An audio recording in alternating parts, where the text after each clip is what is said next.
All right, so we've got the low bar single arm row in a bridge position. So this is a unilateral pull. Obviously it's a horizontal pull, and I'll show you a few reps before talking through it. So start position, and then we pull up and turn towards the working hand. So the key features of this pull are that we're keeping the hips up throughout. So let me go to the down position. The reason for this is we don't want to be using the lower body to get ourselves from the bottom position to the top position. If you sag the hips, then you can kind of do a dynamic glute bridge, and the upward momentum of the hips will lift your body.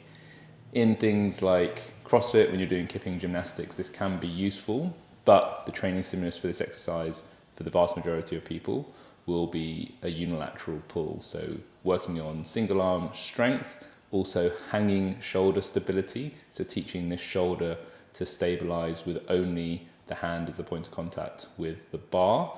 So this carries over to efficiency on pull-ups and any sort of hanging gymnastics. It's also a phenomenal row for grappling sports where you might be pulling somebody towards you or pulling yourself towards somebody else.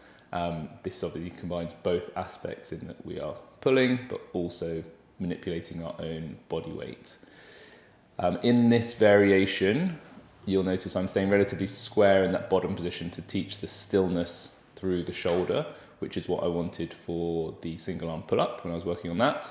However, you can drop this right shoulder and turn the sternum to the right in the bottom position, and then turn the sternum towards the working hand and the top to get a bit of thoracic rotation, which complements shoulder function really well. If you think about a natural pull or a natural row, there's always some thoracic rotation with it. Think of it like sled drags with a rope. You're always turning your shoulders.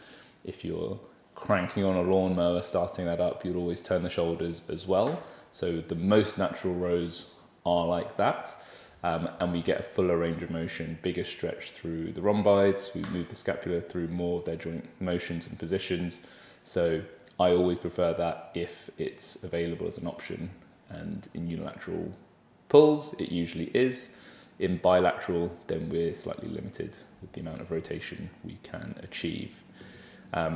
So I would always also recommend going thumb around the bar as well, as you'll need to stabilize yourself quite a lot just through your grip here. Whereas if you go suicide grip, then it's quite hard to create the torque and external rotation required to hold yourself in position. And I'll do another exercise of the week video at some point in the future on the hanging variations of this, which are phenomenal for shoulder stability and surprisingly difficult.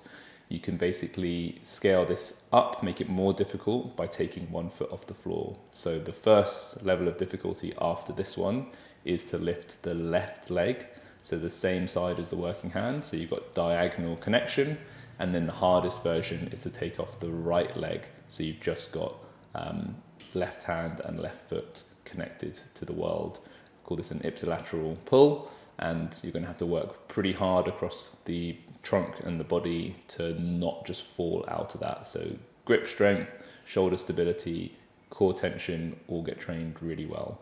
But yeah, I think that's enough now to be getting on with this. Give it a few reps, see how it feels. You might notice a big difference between your left and right, which could surprise you. And this is a great way to identify that, but also address it and train it back closer and closer to symmetry.